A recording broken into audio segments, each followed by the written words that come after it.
There are all sorts of problems in the world, and I've had some comments that make me think people might be interested to know how a Stoic might deal with them. Dear Sir or Madam. If our government and all governments don't act swiftly, we risk jeopardizing the future of human life on this planet. I am writing in the strongest possible terms.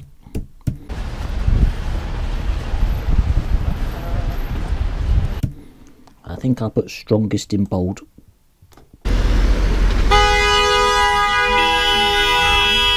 And underline? No, just bold. Now they know I'm serious. That's what you're doing. What am I doing? That's a question I often ask myself. This video isn't about politics, it's about universal truth. It's easy to tell the difference. The media are full of politics and politicians.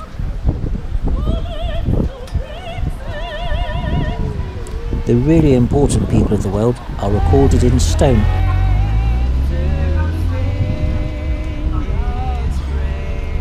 Look at how important these statues are to people.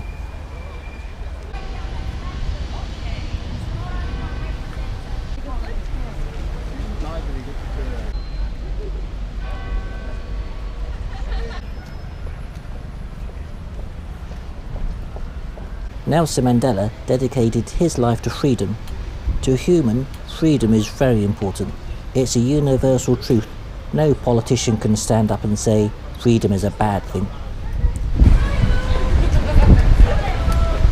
For my own part, I have made my choice. I will not leave South Africa, nor will I surrender. Only through hardship, sacrifice, and militant action can freedom be won. The struggle is my life. I will continue fighting for freedom until the end of my days. He really did dedicate his life to it. From 1950, when he first became the president of the ANC, to 1994, when he became president of South Africa, so 44 years in all. Each time someone sees the statue for the first time and is reminded of the benefits that he bestowed on the world, the benefits are renewed. I spent about 15 minutes videoing how people responded to the statue. It's been here for 33 years, so it's likely the world will remember him and appreciate what he did for years to come. Changing the world is really difficult and it takes a long time. Mahatma Gandhi, 32 years. Emmeline Pankhurst, 39 years. Martin Luther King, 13 years, and he only stopped then because he was killed.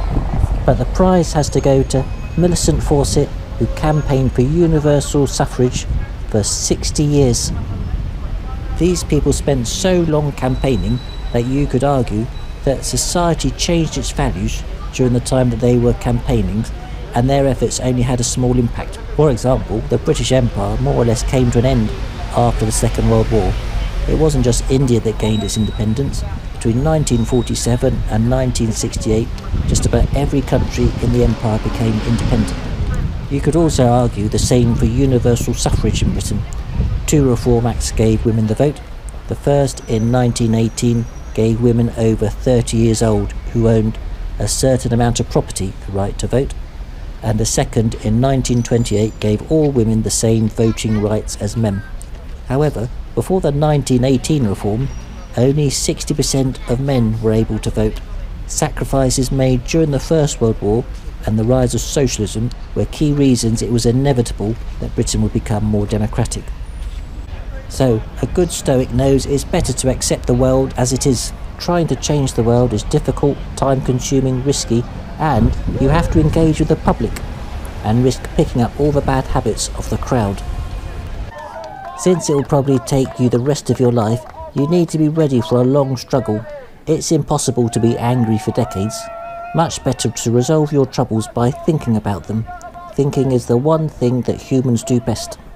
It's foolish to complain about the world. Our parents knew what it was like when they decided to raise us.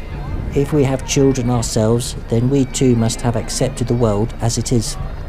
However, if there's something that's important to you and you're committed to making a change, then there are things you can do. What is important? A mind bold and confident against calamity, neither eager for danger nor fleeing from it. A mind that knows how to make its fortune, not merely wait for it. How to meet either good or bad fortune unafraid and unconfused. And it's not discounted either by the tumult of the one or the attraction of the other. Trying to change the world is a good way to test your Stoic progress. Stoicism isn't about reading some old books and thinking nice thoughts. Let wisdom sink into your soul and test your progress by stoutness of heart. Prove your words by your deeds.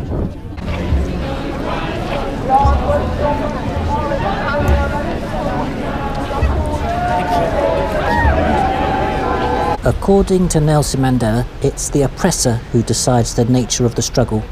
Mahatma Gandhi helped to bring down the British Empire through civil disobedience, but just before the Second World War, Hitler said if he was in charge of India, he would have shot Gandhi and as many members of Congress that it took for people to realise that he meant business. So you needed different tactics to tackle the Nazis to those against the British Empire. If you live in Britain, there are plenty of things you can do to try and change things. If you live in North Korea, China or Saudi Arabia, you need to come up with some different ideas. In 2017, nearly 200 environmental activists were killed around the world. Even in Europe, things are not all the same. In 2012, the Scottish Government wanted to hold a referendum on independence. They didn't have the legal authority to do so, but the UK Government agreed to change the law to allow the vote to go ahead. The UK Government wanted Scotland to remain in the United Kingdom, but at the same time it realised that if a group of people don't want to remain, you can't hold them against their will. The government in Catalonia tried to organise their own independence referendum, but instead of changing the law to allow them to do so, the Spanish government physically stopped them. Are the people of Catalonia in a worse position than the people of Scotland? Since there's nothing they can do about the actions of the Spanish government, their situation is neither better or worse, as a Stoic would see it. A Stoic doesn't measure their lives by what happens to them, but by how they respond to events. The people who are remembered by statues set the standard by which to measure yourself. Don't ask if the people of Scotland or Catalonia are in a better situation. Instead, ask, what would Mahatma Gandhi or Nelson Mandela do, and if you can live up to that same standard. No proof of virtue is ever mild. If we are lashed and torn by fortune, let us bear it. It is not cruelty, but struggle. Something that Nelson Mandela would recognise.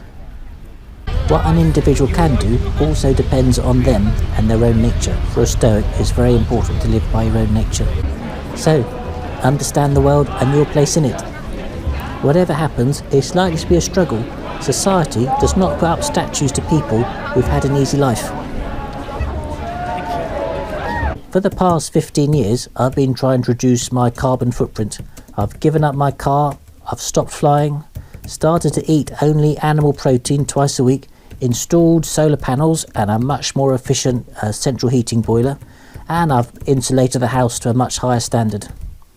I thought by now my friends and family would have started to do the same. They know all the facts, I've told them all about it in great detail. It's almost as though they don't care about the future of the human race. So I think now that it's time for action.